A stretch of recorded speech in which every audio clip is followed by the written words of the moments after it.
Um assunto até muito interessante, muito polêmico também, que é a cefaleia tensional versus cefaleia cervicogênica. O que é um, o que é outro e se tem diferença. E se tem diferença, qual seria a principal diferença entre as duas cefaleias?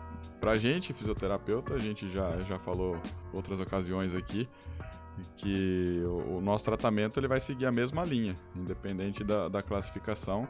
Muito bom, meu amigo Ronaldo Previlato, Dr. Hudson Pereira. Mais um podcast aqui com a gente. E agora?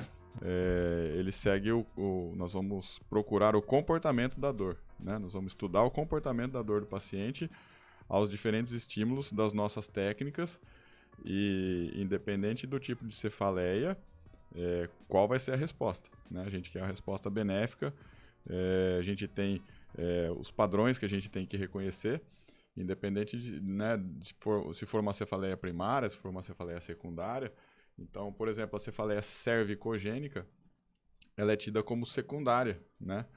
Segundo a classificação internacional, e eles trazem como 4 a 5% da incidência da população. E já a cefaleia tensional, segundo a classificação internacional, ela é uma cefaleia primária, né? E aí a porcentagem é mais alta, cerca de 70%, né?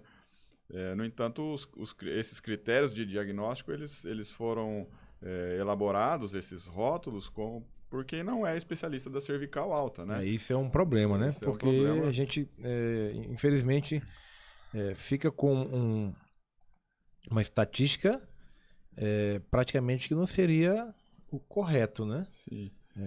Se as pessoas que fizeram esse diagnóstico não são especialistas em cervical alta, não entendem da anatomia, da biomecânica, da fisiologia da cervical alta, nós não vamos ter uma estatística concreta e fidedigna com relação à cefaleia tensional e à cefaleia cervicogênica. Então a gente aproveita a classificação internacional, de certa forma, para saber quais os comportamentos das diversas dores de cabeça, mas se a gente for se atentar única e exclusivamente à classificação internacional, nós vamos ficar loucos, porque a gente já falou, são 300 tipos diferentes de dor de cabeça, e será que existem 300 causas diferentes, né? É claro que não, né? Então, e aí cria-se esse emaranhado de informações, e a gente resolveu colocar em xeque aqui o que é cefaleia tensional e o que é cefaleia cervicogênica, né? No fundo, o fisioterapeuta consegue bons resultados, ótimos resultados nessas duas classificações, né? Nesses dois tipos diferentes de dor de cabeça. E aí ficam as nossas reflexões aqui, porque a gente estudando, né, os diferentes artigos aí na área, para se ter uma ideia, tem um artigo antigo de 77 que ele já trazia naquela época que, assim, o tônus da musculatura do couro cabeludo e do músculo frontal aqui, nos pacientes com dor de cabeça classificados até então como tensional, né, classificação primária, não era diferente do tônus da musculatura dos grupos controle. Era o mesmo tônus, né? E esse mesmo artigo antigo, ele traz que um exame de eletromiografia da musculatura cervical, né, trazia aumento do tônus da musculatura cervical em pacientes com cefaleia tensional, tá? Então aí que surge essa dúvida, o que é um e o que é outro. Então, assim, no nosso modelo de tratamento, nós vamos tratar o paciente igual. Nós vamos, como eu já disse aqui, nós vamos buscar as informações. Minha dor de cabeça é bilateral, é moderada a grave ou é leve a moderada, quantas vezes na semana, quantas vezes no mês eu tenho crise de dor de cabeça. Mas assim, independente do diagnóstico, do rótulo que aquele paciente vai chegar até nós, pode ser você falei atencional, pode ser uma enxaqueca, o nosso procedimento vai ser seguir o passo a passo e analisar as possíveis alterações, né, com relação aos estímulos que a gente vai provocar no paciente buscando a melhora. É como, Hudson, se você pudesse fazer estabelecer um parâmetro aqui, você está tratando uma hérnia de um paciente com hérnia de disco, por exemplo. Quantos tipos diferentes de hérnia de disco a gente tem? Tem a protrusa, tem a extrusa, tem a foraminal, tem a que pega o lado direito, que pega o lado esquerdo, e, enfim, né? Quantos diferentes tipos? E a gente sabe muitas vezes que se você for olhar só um exame de ressonância, né, sem avaliar o paciente, Sim. às vezes você vai ter o exame muito parecido de um paciente com o outro, só que, porém, um paciente vai responder num sentido, numa direção preferencial, com diagnóstico da ressonância de hérnia, e o outro paciente, às vezes, também com diagnóstico de hérnia, responde em outra direção. Então, essa é a preocupação. Hérnia pra gente, hérnia, tem hérnia, beleza. Tem dor de cabeça? Tem, beleza. Qual vai ser a direção de tratamento qual o rumo que a gente vai dar, né?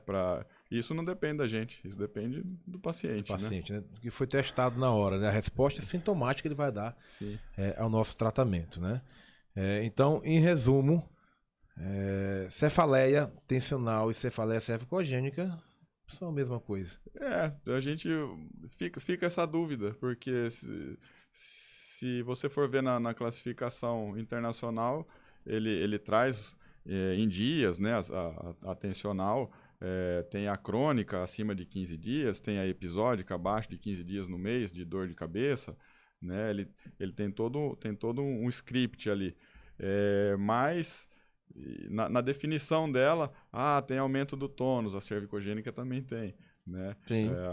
A tensional, tem aumento detectou-se um aumento do tônus da musculatura cervical lá em 77, né?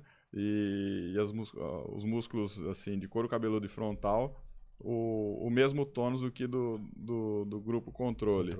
E além disso, nós temos aí estudos aí já mais recentes aí de 2006 aí que comprovam que o treinamento da musculatura cervical, né, tanto para cervicogênica quanto para cefaleia tensional, e aí quando a gente fala em treinamento da musculatura cervical, a gente fala treinamento no sentido de exercícios, né, que são os exercícios que a gente acaba passando para os nossos pacientes na batalha 1, aí, né, ou nos testes para a gente diagnosticar. Os exercícios causavam benefícios também em portadores de cefaleia tensional, né? Com aumento lá no neuromiógrafo. Então, o treinamento da musculatura cervical, ele também causava benefícios aí para quem era portador da cefaleia tensional. Então, fica essa briga, né?